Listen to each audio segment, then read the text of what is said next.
રામ જય જય રામ, શ્રી રામ જય જય રામ, શ્રી રામ જય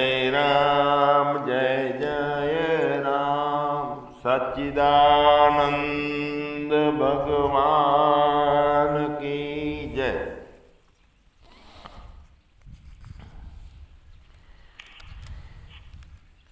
અહીંયા આપણે જ્ઞાનની પરમ નિષ્ઠાની જે એક સત્સંગ ધારા ચાલે છે રોજે રોજ, એની અંદર એક વાત ઉપર ખાસ લક્ષ આલવાની હોય છે, વાતો કરવાવાળાને. અહીંયા એ જ વાતો કરવાની કોશિશ થાય છે કે લોકોને ઉપદેશ કરવાવાળાની જરૂર જ ના રહે. તો એને કહેવાય સાચું બતાવ્યું કહેવાય. આ કોઈ કલોડીમાં ગોળ ભાગવાનો નથી. પરમાત્મા પોતે બધાયમાં પ્રગટ થયો છે, બધાયમાં હાજર છે, પોતે સંતાડતો નથી ને આપણે સંતાડવાની કોશિશ કરવી નહીં પરમાત્માને. કેમ કે જે વાતને વધારે દબાવો તો સ્પ્રિંગ ડબલ ઉછળે છે, એ તો આપણને ખબર છે. તો ભલે મુમુક્ષા ડબલ થાય એટલા પૂરતું જરૂરી હોય કદાચ કોઈ વાત, વિવેક બુદ્ધિથી ટેમ્પરરી ના કહીએ. બાકી અમે એમ કહીએ અહીંથી કે આમ કરો ને તેમ કરો ને આમ મેળાઈ જશે ને આમ થશે તો મેળાશે ને, આ બધો ધોખો છે. કેમ કે સર્વત્ર છે, સર્વમાં છે અને સદાય છે, એ જ બતાડવાની કોશિશ કરવાની હોય છે. તો એવો બધામાં છે, એક રૂપે સમતાના ભાવમાં જણાતો કેમ નથી? કાલે મેં વાત કરી હતી કે જ્યારે સ્વરૂપાનંદ બાપુની સામે હું બેસતો એટલે એમ લાગે કે કેટલા આત્મભાવમાં છે, બહાર આવે જ નહીં. સતત આત્મનિષ્ઠામાં હોય. બીજા અમારે એક ભૂતનાથ બાપજી હતા, એમને સાથે હું બેસતો એટલે એ સર્વાત્મ ભાવમાં હતા, આત્મભાવમાં નહીં, સર્વાત્મ ભાવમાં. એટલે જ્યારે જુઓ ત્યારે હસતા, જ્યારે જાઓ ત્યારે બધાથી સમરસ, એને બીજું કોઈ નોખું લાગે જ નહીં. છતાં એ ભૂમિકા આપણે બનાવી શકતા નથી. કેમ કે બીજું નથી તો પણ બીજા લોકોમાં બનતા બનાવો આપણે જાણીએ તો ભેદ જ્ઞાન. એટલે ભેદ જ્ઞાન ચાલુ રહે છે, બીજું નથી. છતાં બધા લોકોમાં બનતા બનાવો, બધાની ઘટનાઓ, બધાના સંસ્કારો, બધાના સ્વભાવો, બધાનો નોખી રીતો, સંપ્રદાય હોય કે વ્યક્તિઓ હોય, આ બધાના બનાવો આપણે જાણીએ છીએ તો ભેદ જ્ઞાન છે, ભેદ જ્ઞાન. તો શું થાય છે? ભેદ જ્ઞાનથી અનર્થની નિવૃત્તિ નથી થતી, અજ્ઞાનની નિવૃત્તિ નથી થતી. અહીંયા અનર્થની નિવૃત્તિ જે કરવાની છે તો બહારનું જોઈને બધો દ્વૈતો જોઈએ છીએ, નોખાપણું જોઈએ છીએ, એટલે અનર્થની નિવૃત્તિ થતી નથી અને પાછો વધારે અનર્થ પ્રાપ્ત થાય છે, અજ્ઞાન વધે છે. તો અજ્ઞાન ના આવવું એનો મતલબ એ થયો કે અદ્વૈતતા હોવી, બે પણ ના આવવું, ક્યાંય બીજું જો દેખાય નહીં, જ્યાં જોવું ત્યાં કૃષ્ણ કનૈયો રામ રંગીલો. તો એક સરસ મજાનું સૂત્ર હતું, પૂજ્ય દાદા કહેતા કે એક બાપ છે, એની અંદર આપણે એક બાપના દીકરા છીએ તો ભાઈચારો સારો રહે. પરમાત્મા આપણો બાપ અને આપણે બધા એના દીકરા, તો અંદરો અંદર નોખું શું કેમ દેખાય, બીજું કઈ શું કેમ દેખાય? હવે પ્રથમ ભગવાનને જગત રૂપે આપણે જોતા હતા, એના બદલે હવે જગતને ભગવાન રૂપે આપણું જોવાનું ચાલુ થવું જોઈએ. જગતને ભગવાનને જગત રૂપે જોતા હતા, એ પણ ભૂલ હતી. કારણ કે ભગવાન કોઈ રૂપે નથી, બધું ભગવાન રૂપે છે. જગતને ભગવાન રૂપે દેખાય છે હવે, અને તે સાચું છે. આપણે જ્ઞાનની છઠ્ઠી ભૂમિકામાં એક પદાર્થ અભાવીની કહેતા હતા કે જ્યાં કોઈ પદાર્થ નહીં, અને તે નિષ્ઠા એક પરમ નિષ્ઠાની એક દશા છે કે એમાં કોઈ પદાર્થો પેસે નહીં. તો કોઈ બહારના દ્વૈત જે ત્રિપુટીઓ પેસે નહીં તે નિષ્ઠા દ્રઢ થાય તો પરમાત્મા જેવો છે તેવો અભેદ દેખાય, બધામાં દેખાય એક રૂપે. અરે બીજા કોઈ ભેદની વાતો કરે તો એ ભાષા સમજવી મુશ્કેલ પડે એટલી અભેદતા અંદર નિર્માણ થાય આપણને. આમ હલાવે ત્યારે બહારની દુનિયામાં પ્રવેશ થાય એટલી બધી અંદર અભેદતા પરમાત્મા સાથેનું જોડાણ થઈ જાય. અને એવી નિષ્ઠા છે તે પરમ નિષ્ઠા છે, અને એ નિષ્ઠામાં હું અને મારું આવું બધું બોલવાનું અટકી જાય, માંડ યાદ આવે. જેમ આપણે અજ્ઞાનમાં તરત ભેદ અભેદતાની વાતો સમજણમાં નથી આવતી, માંડ આવે છે. જેટલી અજ્ઞાન દશા વધારો હોય ત્યાં અદ્વૈતતાની વાતો માંડ સમજાય, તકલીફ પડે. તો એ રીતે જ્ઞાનમાં ભેદ માટે અઘરું પડે આપણને, ભેદ માટે તકલીફ પડે, ભેદમાં આવવા માટે તકલીફ પડવી જોઈએ.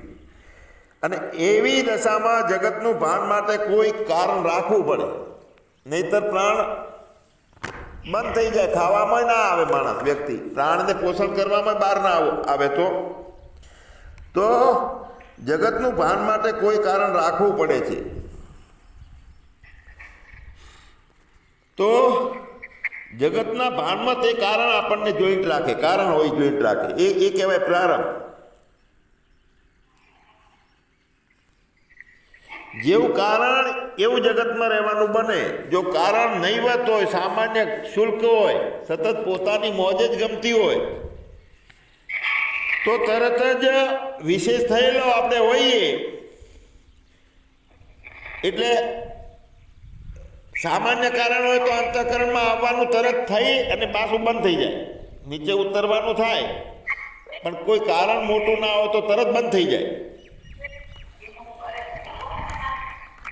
એટલે પોતાની મોજ, પોતાના સ્વરૂપની મોજમાં સ્થિતિ તરત જ થઈ જાય, કોઈ કારણ મોટું ના હોય તો, સામાન્ય હોય તો.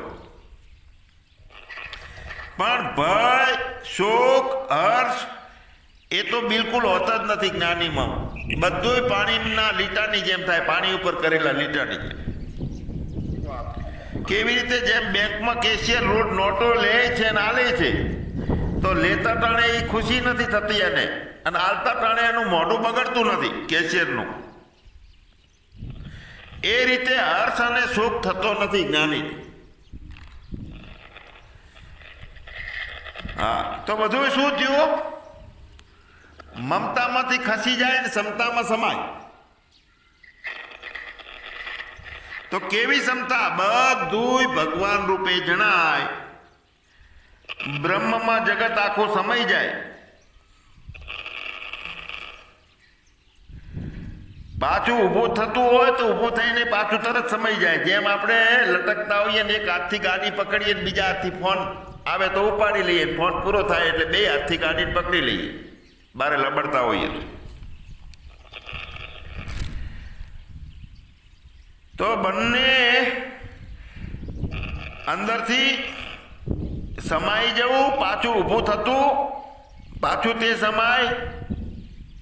પણ એ બંનેમાં ઊભું થાય, સમાય, પણ પોતે તો કાયમ એમને એમ સાક્ષી હોય.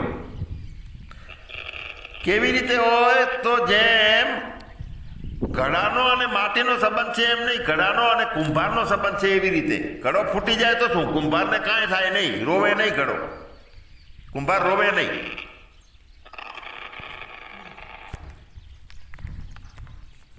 ઘડો ફૂટી જાય તો કુંભારને કાંઈ તકલીફ થતી નથી. એમ શરીરના કારણે આત્માને કાંઈ થતું નથી, કાંઈ થાય નહીં. આવું આપણો નિત્ય અનુભવ થવો જોઈએ કે આપણું હોવું કેવું હોય? સોનાની જેમ હોવું. સોનામાંથી વીંટી બહાર નીકળી જતી નથી કોઈ દિવસ, કદીએ. બે નોખું પડતું નથી. સોનામાંથી વીંટી કોઈ દાડો બહાર નીકળતી નથી, માટીમાંથી ઘડો કોઈ દાડો બહાર નીકળતો નથી. એમ આપણામાંથી જીવ કે જગત કઈ બહાર નીકળતા જ નથી. બધા નામ રૂપ અને ગુણની ત્રિપુટી થઈને ઉડી જાય છે. માટે જે જણાય તે બધું અભેદતામાં સમાન. બહારનું જગત જેટલું જણાય તે બધું અભેદતામાં સમાઈ જાય, સમાન, બધું સમતામાં સમાઈ જાય. જેની દ્રષ્ટિ જે છે માટી અને ઘડો બંનેમાં હોય એવું પણ નહીં. તો પણ ભેદ જોવાનો આવ્યો. બે જોયું ને, એ કાર્યનો અને કારણનો ભાવ થયો કે ભાઈ કારણ માટી છે અને ઘડો કાર્ય છે. તો બે પણ તો રહ્યું જ, બે જોવાનું. તો એ પણ દ્વૈત છે. દ્વૈત જ ના આવવું જોઈએ અહીંયા. ઘડો તે માટી છે આવી રીતે જોવાનું. માટી અને ઘડો બંને છે એવી રીતે નહીં જોવાનું. નિશ્ચયથી જોવાનું કે ઘડો તે જ માટી જ છે, એક જ છે, બીજું કોઈ છે જ નહીં, બે છે જ નહીં. કદીએ કશું બે છે જ નહીં. જીવે નથી, જગતે નથી, એક જ પરમાત્મા છે. મતલબ સ્વરૂપથી બીજાની કોઈ પ્રતીતિ નથી, આકારથી, રૂપથી કે નામથી. એવો અત્યંત અભાવ કે નામ રૂપ ગુણની ત્રિપુટી પેસી શકતી નથી. તો નિત્ય અત્યંત અભાવ થઈ ગયેલો હોય તો જેનો અભાવ નથી થતો એ કાયમી બની જાય છે. તે અદ્વૈતતા. જો જગત મિથ્યા છે, બ્રહ્મ સત્ય છે, ક્યાંય અત્યંત અભાવ નથી. આ એક રહસ્ય છે, કોયડો છે જાણવા જેવો. કારણ કે બે આવ્યું ને, બ્રહ્મ જ સત્ય છે, આ મુખ્ય વાત છે. સત્ય છે એટલે એક જ છે, બીજું કાંઈ નથી. તો વળી મિથ્યા કરવાનું ક્યાં આવ્યું? જેના હોવાથી જે હોય તેને અન્વય ભાવ કહેવામાં આવ્યો છે. જેના હોવાથી જે હોય, સોનાના હોવાથી વીંટી હોય તો એ અન્વય છે, વીંટી. અને જે ન હોવાથી જે ન હોય તે વ્યતિરેક ભાવ. સ્વસ્વરૂપે અપરિત્યાગેન અન્ય ભાસમાન તે વિવર્ત ભાવ. વિવર્ત એટલે વચ્ચે છે કે વીજળી જ રોશની બની છે, સૂર્ય જ અજવાળું બન્યું છે, માટી જ ઘડો બન્યો છે. બે ભાવ રહે તે વિવર્ત ભાવ છે. અને સ્વસ્વરૂપે અપરિત્યાગેન, પરિત્યાગેન અન્ય ભાસમાનીતિ પરિણામ. એની વિગતવાર પછી વાતો કરો. અહીંયા આપણે વ્યતિરેક ભાવ થાય છે કે જે ન હોવાથી જે ન હોય. અન્વય ભાવ એ છે કે જેના હોવાથી જે હોય તે અન્વય ભાવ. તો બ્રહ્મ ન હોય એવું છે નહીં. તો જેના હોવાથી જે હોય અને જે હોય તે બધું જેના રૂપે હોય. આ વાતને સમજવાની. જેના હોવાથી જે હોય, પરમાત્માની સત્તા હોવાથી જગત હોય, જે હોય, અને જે હોય તે જગત હોય તે બધું જેના રૂપે હોય એટલે પરમાત્મા રૂપે હોય. જેના હોવાથી જે હોય અને જે હોય તે બધું જેના રૂપે હોય એટલે જગત બ્રહ્મમય છે. અને તો તે નિષ્ઠાથી બીજા બધા સિદ્ધાંતો અને બધા પ્રપંચો બધા બોધો બધું ઉડી જાય છે. પોતાનું પ્રાગટ્યનું દર્શન ચાલુ રહે છે. બસ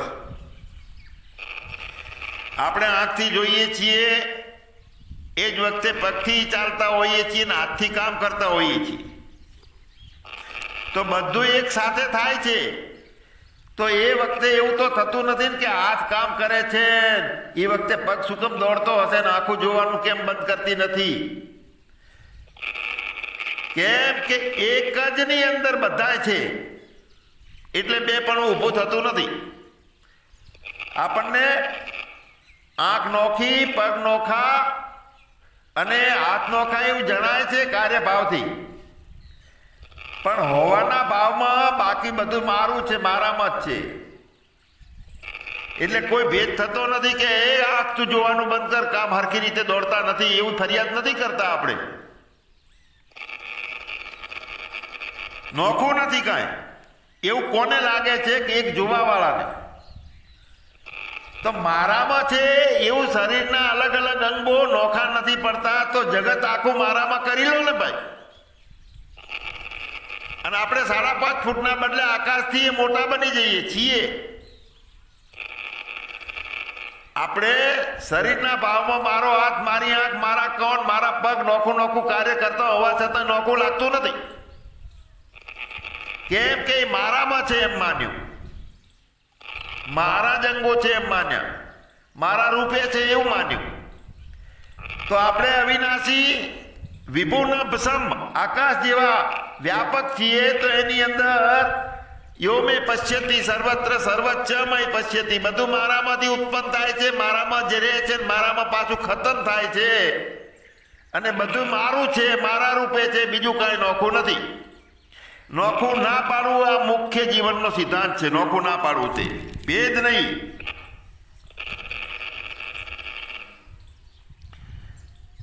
તો અહીંયા બેપણું છે એ ક્યાં થાય ભેદ? જરૂરિયાત મુજબ ઉપયોગી હોય ત્યાં ભેદ થાય. એકબીજાની જરૂરિયાત હોય, એકબીજાને ઉપયોગી થતું હોય ત્યાં સામાન્ય ભેદ ઉપરથી રાખતો હોય, બાકી પ્રેમમાં ભેદ હોતો નથી કોઈ. બહારની એકતા સારી રીતે રહે, ક્યારેક આંતરિક એકતાથી જ બહારની એકતા થાય. આપણી આંતરિક એકતા નથી, મતલબ આપણે બારે બધું દોડીએ છીએ, નોખું લાગે છે, દુઃખી છીએ એવું લાગે છે. બહારની એકતાથી કોઈ મેળ નથી ખાતો, આંતરિક એકતા જોઈએ. આપણે કહીએ છીએ કે બહાર નોખું દેખાય છે. જો આપણા ઘરમાં 2 જણ હોઈએ છીએ તો નોખા નોખા સંસ્કાર હોય છે, નોખી નોખી રીત હોય છે, નોખી નોખી આદત હોય છે, નોખું નોખું ગમવું હોય છે, નોખું નોખું શરીરની શક્તિનો ભાવ હોય છે, બધું ભેદવાળું હોય છે. અને બધું નોખું નોખું હોવા છતાંય જો પ્રેમ હોય, મુખ્ય લક્ષ્ય આપણું પ્રેમ ઉપર હોય, મુખ્ય દ્રષ્ટિ પ્રેમ ઉપર હોય, તો એનું કાંઈ નોખું છે એ આપણને નડતું નથી. નોખી આદત હોય, નોખો સંસ્કાર હોય, નોખું ગમતું હોય, નોખી પદ્ધતિ હોય, તો વ્યક્ત થાય કે ભાઈ આવી રીતે નહીં, ખાટલો આમ રાખવો છે, પૂર્વમાં મને આમ ગમે છે, પણ આમ કેમ રાખ્યો? જો પ્રેમ હોય છે, અંદર એકબીજા ઉપર સ્નેહ હોય છે, મારા જ પિતાના સંતાનો છે અથવા બધે કનૈયો છે, આવો પ્રેમ હોય તો નોખું નોખું છે એ કાંઈ કોઈને નડતું નથી. ઝઘડો શેનો છે? કે પ્રેમ નથી, વ્યાપકતા જાણી નહીં, ભેદ રાખ્યો, નોખું દેખાય છે તો એનો નિવેડો લાવવાનો છે. પ્રેમમાં ભેદ પડી ગયા છે. ઉપરથી પ્રેમ ને ખુશામત હોય, જરૂરિયાત હોય, એટલે અંદરથી પ્રેમ ના હોય, બેપણું ભાળવાનું ચાલુ, એને કહેવાય પ્રેમ નથી. એટલે બહારની એકતા નથી, પ્રેમમાં ભેદ પડી ગયા. એટલે પ્રેમ ઓછો વધારે હોય તો ખટપટ ઊભી થાય છે 2 વ્યક્તિઓ વચ્ચે. એક ગમે છે અને એક નથી ગમતો, અથવા મારા ઉપયોગમાં આવશે એટલે લાવો ને એમની ખુશામત કરી લઉં, વચ્ચે નડે નહીં આપણને. આ બધો ઉપરનો પ્રેમ એ બધો ખટપટ ઊભો કરે. મિલન તે એકતા છે. તો કોનાથી મિલન કરવાનું? લક્ષ્યથી મિલન કરવાનું છે, પ્રેમથી મિલન કરવાનું છે. પ્રેમ એક અલગ વસ્તુ છે કે જેની અંદર આપણે બધા એમાં મળી જાય. 2 પ્રેમનું મિલન, નોખાપણાનું મિલન, દ્વૈત ભાવનું મિલન કરવાનું છે, 2 શરીરનું નહીં.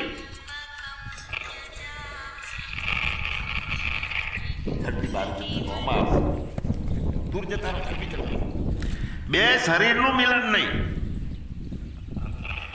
ભાવમાં એકતા હોવી જોઈએ આપણી. 2 નોખું નોખું હોય તો એકતા હોય, સમત્વયોગ હોય તો નોખું લાગે નહીં. જેમ અલગ હાથ પગ ને આંખની ક્રિયાઓ નોખી લાગતી નથી.